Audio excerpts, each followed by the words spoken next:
Welcome back to the Ben and Russ YouTube channel. Friends, another How Tuesday in the books for you today. Thou shall help thy neighbor. So, my neighbor Paul is up right now visiting on vacation, and he asked if I can help him out. So, here she is, friends. We got ourselves a 2006 GMC Canyon. And my, oh my, this girl's got like 300,000 on her. But she's a sweetheart. She runs really well. She's got the manual, so she's the old 5-speed. And it's actually faring pretty well. Little spot there, but not too bad, all right? So, what's going on here with this unit, and this one has a special hood latch, but normally you'd pop the hood from the inside, but not this guy. Easy enough, right? Easier than hood pins almost, folks. So why this unit's here is we are gonna throw in a set of spark plugs and some coil boots. Pretty standard stuff, pretty easy on these trucks, but I wanted to show you and bring you along for this, because this is gonna be the same for your 4-cylinder like us, and your 5-cylinder, because you know these do have 5 cylinders, which is odd enough, right? So let's get some live action, folks. Oh wait, you caught that? Yeah, that's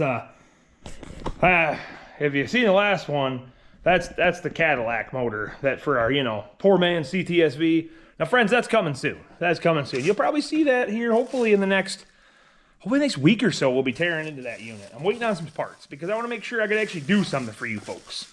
So, we got ourselves some coil boots. Oh, what else we got? We got the old Sparky plugs right here.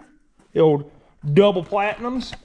So, basically, for this particular job, we need to start off by pulling the airbox assembly. Pretty straightforward. We got some snaps here. And then we're going to pinch our mass airflow here and get this guy out of our way. Now we're going to change the air filter because we're in here. You may not need to do that, and you can completely avoid this part. But this one, well, this one has some friends. That's nasty. Look at that live action. So this cover on top here, this piece here, this does come off, and it has a hose clamp right here. I'll get you a little better lighting. You're gonna have an 8mm and 8mm or a flathead, and then we'll pull this unit right out of the way here quick. All right, now that we got some light, let's get a little closer look. So we have ourselves a couple 10mm here that hold this airbox assembly on the engine. And then you also see over here, there's gonna be your 8mm or your flathead, so we can get this pulled out of the way real fast. All right, so let's grab these 10s.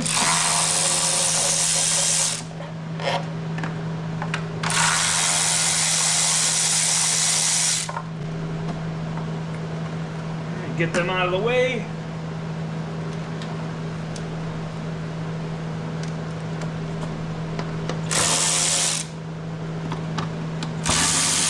Switch out for your 8.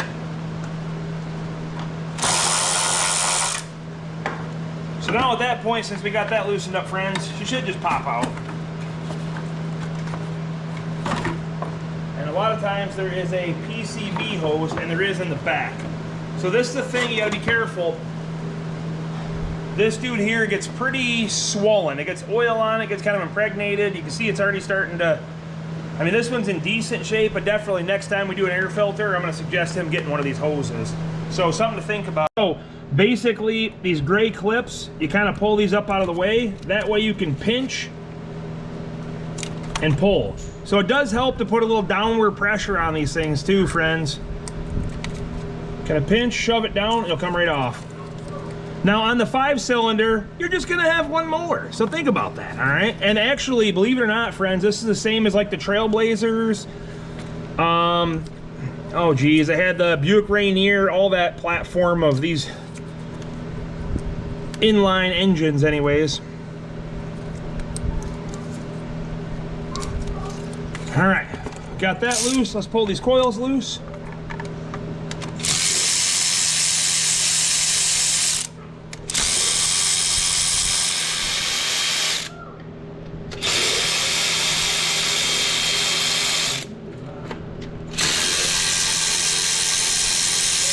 All right, let's pull these out real fast. So just give a pull up on these. This front one, you got to kind of work around this wiring harness, but she'll come up out of there. And then those are the boots we're talking about. We're gonna go ahead and replace those. But let's get these out of the way quick. Now, you don't really want to do this when it's warm. Now, this thing has been sitting a little while. You just risk pulling threads, guys. It ain't worth it. All right, 5/8 spark plug socket for the win.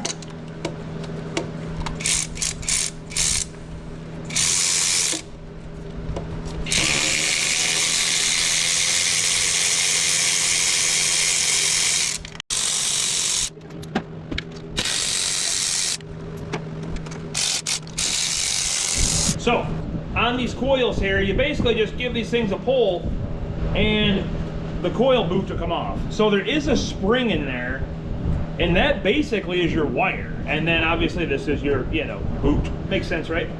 So take, and what I like to do is put your spring on the back side of it there, and then go ahead and push that guy in. Just like that. So now your spring's in there, your boot's on, it's ready to go. So now we can do the rest of those real fast and we'll get them plugs back in. So when it comes to plugs, guys, everybody has their thing, right? Their preference. In an OE application, go with the OE plug. Get yourself something quality. We're running a 41834 AC Delco double platinum unit for this. Or go to an iridium. If anything, go up in quality. Don't put a copper plug in. It's gonna last next to no miles. These high coils burn them right up. High energy coils, you know. So it ain't worth it. Now we just the local neighboring parts store had some CarQuest 35 7003. You know, I'm sure that Standard or another manufacturer probably makes them anyways. You know what I mean? But needless to say, them are gonna work just fine for this particular project. But guys, you see what's going on here. It's not a big task. Some of this stuff is pretty straightforward. It's just nuts and bolts. Just remember that.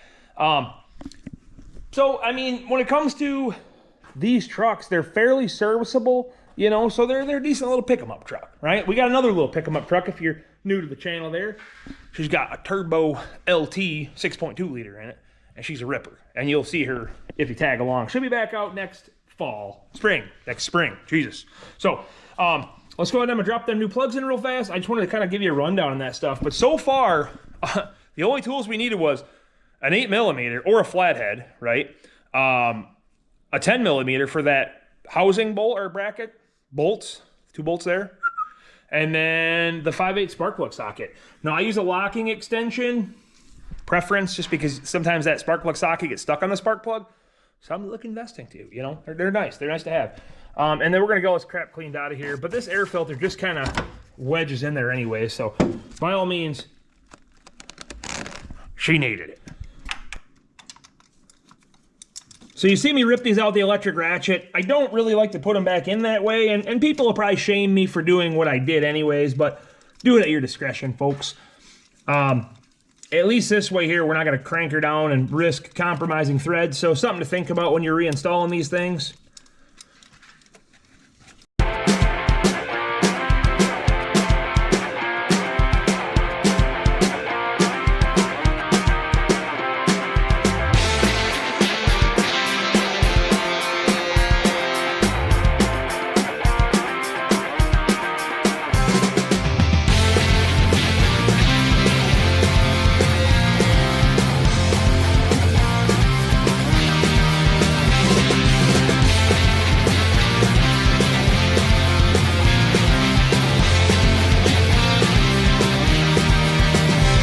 So when you're putting this thing back on, just remember your vacuum hose here.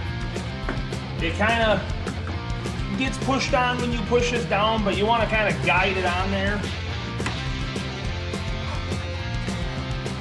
And then once you get it sorted out, it'll all just kind of fall together.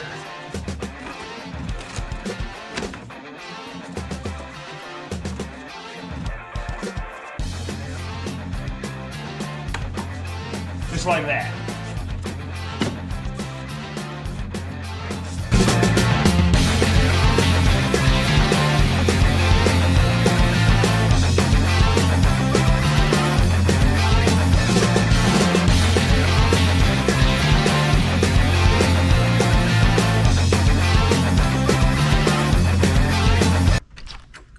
Don't do this anymore. Well, friends, that's about it. It was pretty straightforward, right? So let's real test. Let's see if she starts. I mean, it should. But, you know, she's a race truck. I'm just saying. But she's a manual, too. Dang. All right. Let's see what happens. I want to see the miles on this old girl. These old... Oh, there's a term for them damn motors, but I can't remember. But it don't matter. These motors run really well, though. All right, friends. This is going to tell us. Going to clear out what's going to say for miles. All right. 289 on the trip. Come on. Well, biscuits and gravy. It's not letting me change it. Anywho, she started up. That's a freaking win, huh? I kind of figured it would. So, that, my friends, is how you change spark plugs and coil boots. And a coil if you had a bad coil, or if you're working on a 5-cylinder one of these, or a Trailblazer, or Buick Rainier, Olds Bravada, not Bravada, I don't know what the Oldsmobile one is, but whatever the hell the Trailblazer things are. So, it's pretty straightforward stuff. So, we're gonna get back to some more of the fun activities here soon as well, guys. It's just when these things roll in, you try to help thy neighbor, like I said, and I get to help you guys out. So if you're tuning in for information, that's awesome. Make sure you hit that subscribe button. It helps us out a lot. It helps us grow, helps us be able to afford fun projects like that. So guys, on that note, on behalf of me and this lovely 2006 Chevy Colorado / GMC Canyon / red truck, okay? Make sure you like, subscribe, share all that good stuff. We'll see you on the next one.